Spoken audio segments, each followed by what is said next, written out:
본문을 읽어보면 이 시편의 기자는 지금 매우 극심한 고통 중에 있다는 것을 우리가 알게 됩니다.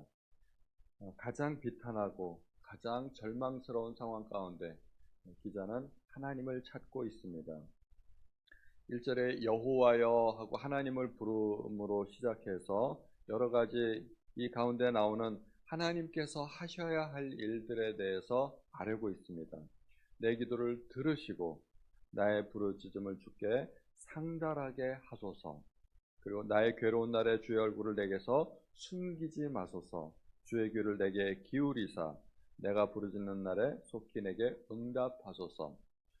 들어달라, 상달하게 하달라, 숨기지 말아달라, 내 주의 귀를 기울여달라, 응답해달라 하는 이 5가지 동사를 사용해서 하나님께서 하셔야 될 그런 일들에 대해서 아뢰고 있는 것입니다. 왜냐하면 기자는 지금 이 상황에서 할 수 있는 일이 아무것도 없기 때문입니다. 우리는 내가 할 수 있는 일이 아무것도 없다는 그러한 현실을 살아가면서 종종 맞닥뜨리게 됩니다. 내가 할 수 있는 일이 아무것도 없을 때 어떻게 해야 될까요? 하나님께서 뭔가 해주셔야 됩니다. 그래야 상황이 풀리고 상황이 종결되는 것이지 내가 노력한다고 해서 상황이 좋아지는 것이 아닙니다. 이 시편 기자는 좋은 편을 선택했습니다. 하나님 앞에 부르짖는 것입니다. 만약에 내가 할 수 있는 유일한 한 가지가 있다면 그것은 하나님 앞에 부르짖는 겁니다. 그리고 하나님 앞에 부르짖을 수만 있다면 아직도 완전히 끝난 것은 아니라는 것입니다. 우리는 이 세상을 떠날 때까지 포기하지 말아야 됩니다. 우리가 할 수 있는 한 가지가 남아있기 때문입니다. 그것은 하나님 앞에 나아가는 것입니다. 지금 이 시편 기자가 어떤 상황에 처해져 있는지 우리가 본문을 보면 잘 알 수가 있습니다.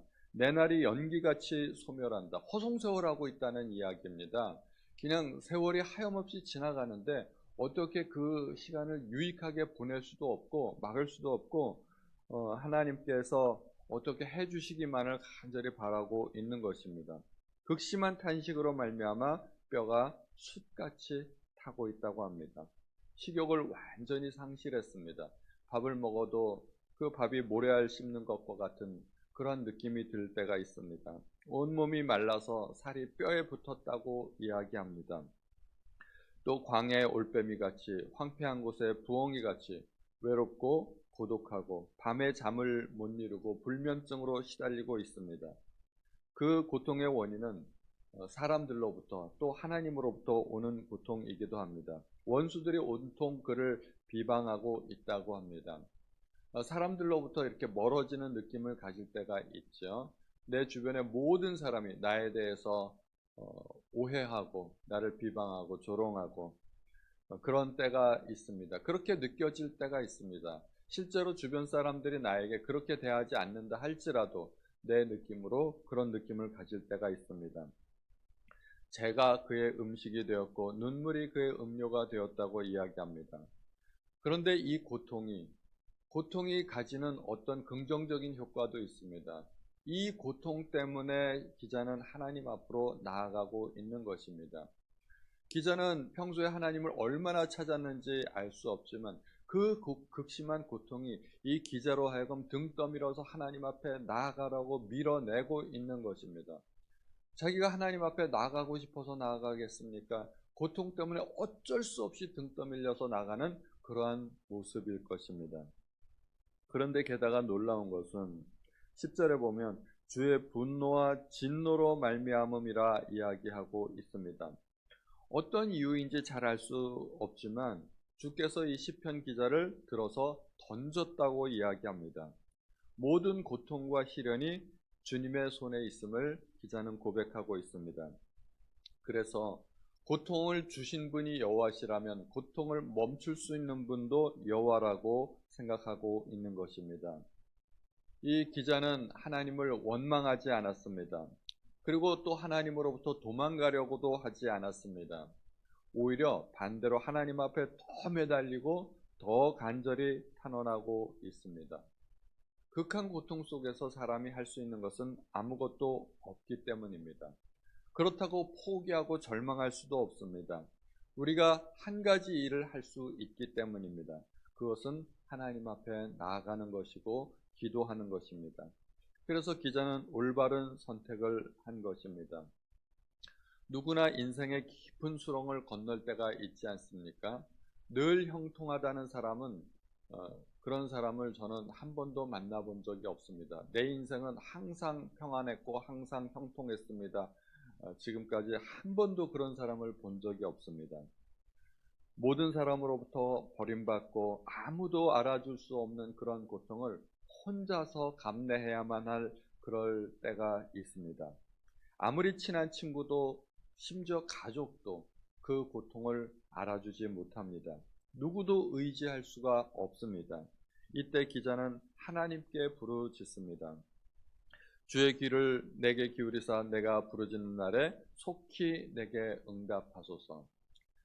사방팔방이 막혀 있어도 하늘은 뚫려 있다고 말하지 않습니까?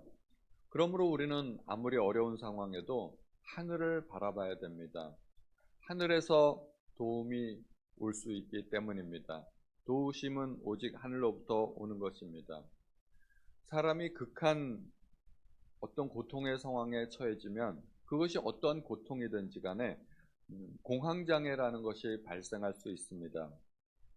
공황장애의 정의를 보니까 죽을 것 같은 공포, 갑자기 극도의 두려움과 불안이 닥쳐 질식할 정도의 숨막힘과 심한 두근거림, 그리고 순발 저림과 같은 여러 가지 신체적인 증상으로 나타나는 일종의 불안장애이다. 이렇게 정의가 되어 있습니다. 공포와 두려움과 불안, 이건 심리적인 것 아니겠습니까? 원래는 심리적인 것인데 그게 신체적인 증상으로 나타난다고 하는 것입니다. 숨막힘, 두근거림, 손발저림. 저에게도 두려움이 찾아왔을 때 가만히 있는데, 막 운동을 한 것도 아닌데 가만히 앉아 있는데 두근두근하는 심장 소리를 느낄 그럴 때가 있었습니다. 그러니까 우리의 정신과 우리의 마음 상태와 우리의 신체가 연결되어 있다는 것입니다. 정신 상태가 우리의 몸으로 나타나게 되는 것입니다. 원래 원인은 심리적인 것인데 우리의 마음과 정신으로부터 시작된 것인데 육체로 나타난다는 것입니다. 그런데 우리가 정신 상태를 내 마음대로 조절할 수 있는 것은 또 아니지 않겠습니까? 두려움이 찾아오는데 내가 두렵지 않다고 해서 내 마음대로 두렵지 않은 것은 또 아니지 않겠습니까? 우리의 정신은 또 영혼의 지배를 받습니다. 우리의 영이라는 것은 또 하나님과 연결되는 부분인데 우리의 정신이, 우리의 마음이 온전하려면 하나님께 또 연결되어 있어야 되는 것입니다.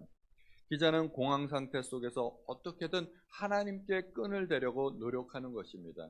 하나님과 연결되어 있음으로 말미암아 그의 영이 살아나고 그의 정신이, 마음이 살아나고 육체가 다시 살아나기를 기대하는 것입니다. 하나님과 연결되는 것, 하나님께 연결되는 그것은 가전제품이 전원코드를 꼽는 것과 마찬가지고 논밭에 물을 대는 것과 마찬가지입니다. 그것만이 살 길입니다. 사도 바울은 고린도 후서 1장 9절에서 이렇게 이야기하죠. 우리는 우리 자신이 사형 선고를 받은 줄 알았으니 이는 우리로 자기를 의지하지 말고 오직 죽은 자를 다시 살리시는 하나님만 의지하게 하심이라. 이 말씀을 우리 교회에서는 1년 동안 표로 그리고 주제로 정했습니다.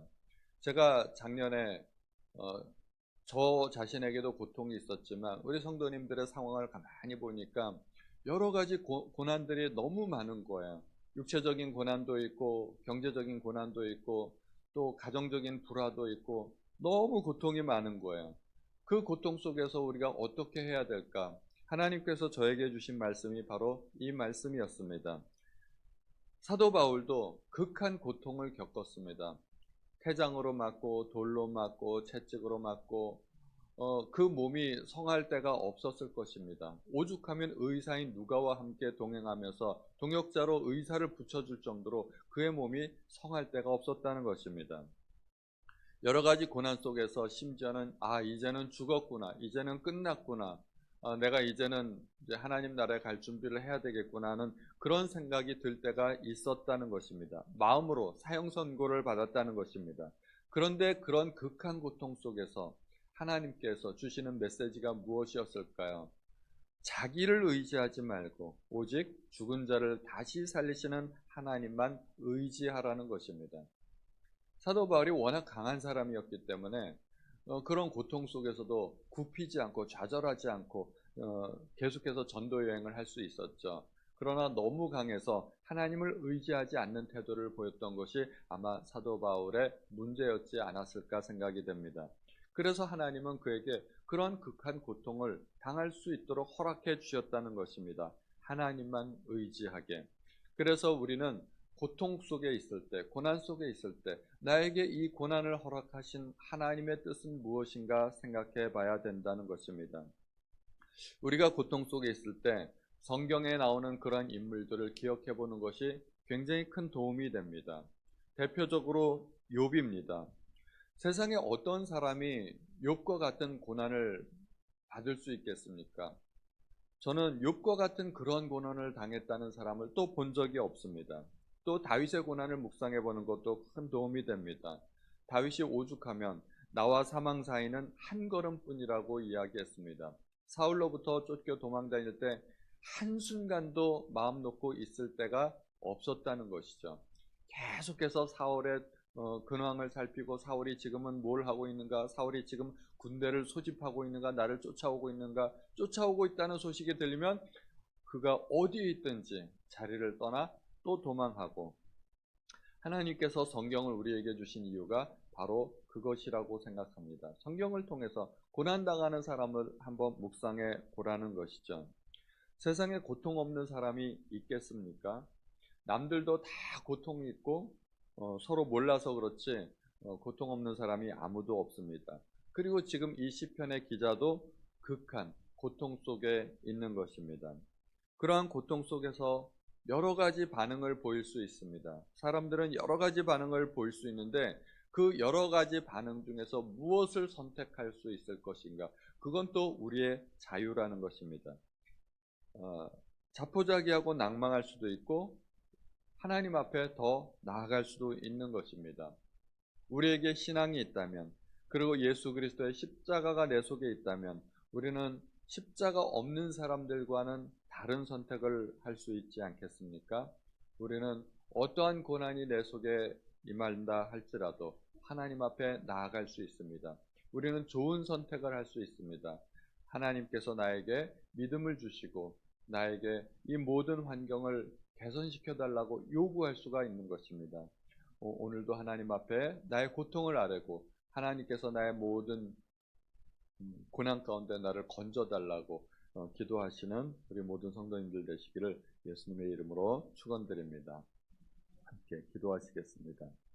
하나님 아버지, 오늘도 고통 속에 있는 이 시편 기자의 고백을 통하여서 이 기자는 어떤 선택을 하였는지 우리가 묵상했습니다. 하나님 앞에 간절히 탄원하고 하나님께서 하셔야 될 그러한 일들을 아뢰고 있습니다. 하나님, 우리도 여러 가지 인생의 고난을 만날 때마다 오직 하나님만 의뢰하는 사람이 되게 하여 주옵소서. 모든 말씀 우리 주 예수님의 이름으로 기도하였습니다. 아멘.